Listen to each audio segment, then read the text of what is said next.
ডিভোর্সের 3 বছর পর রোহান এখানে, তাও আবার এই অবস্থায়।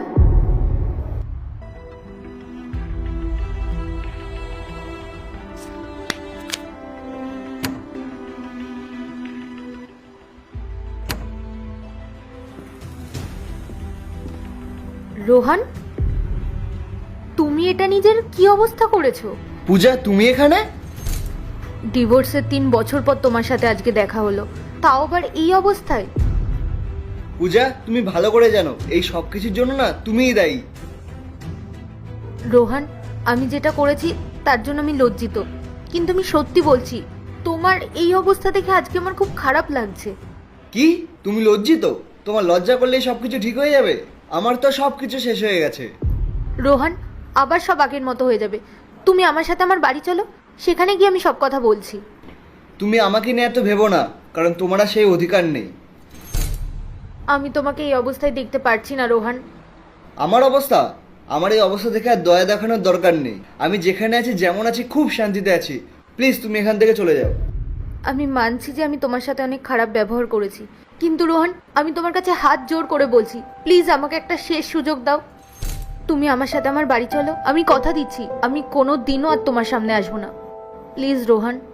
রোহান, তুমি যদি আমাকে সত্যি কোনো দিন ভালোবেসে থাকো, সেই ভালোবাসার দিব্যি, প্লিজ তুমি আমার সাথে চলো।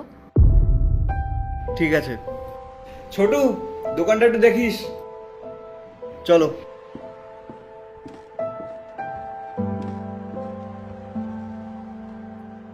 বসো। হুম।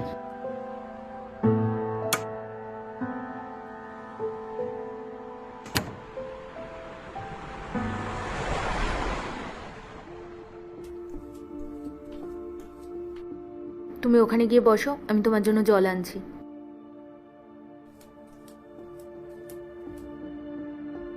এ নাও জল।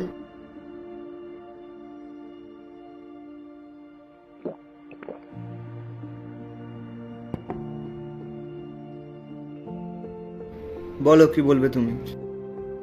সত্যি কথা বলতে রোহান, আমি তোমার থেকে কোনোদিন ডিভোর্স চাইনি। কি, তুমি আমার থেকে ডিভোর্স চাওনি? পূজা, তুমি আমাকে মিথ্যা কথা বলো না। তুমি কোর্টে আমার থেকে 2 কোটি টাকা অ্যালুমিনি চেয়েছিলে। তুমি হয়তো জানো না, ওই 2 কোটি টাকা জোগাড় করতে আমার বাড়ি গাড়ি সব কিছু চলে গেছে। আমার বিজনেসটাও শেষ হয়ে গেছে। আমি একেবারে পথে বসে গেছি। আর এখন তুমি আমাকে বলছো যে তুমি আমার থেকে ডিভোর্স চাওনি? তুমি তো কোর্টে আমার থেকে 2 কোটি টাকা অ্যালুমিনি চেয়ে নিলে, কিন্তু একবার আমার কথাও ভাবলে না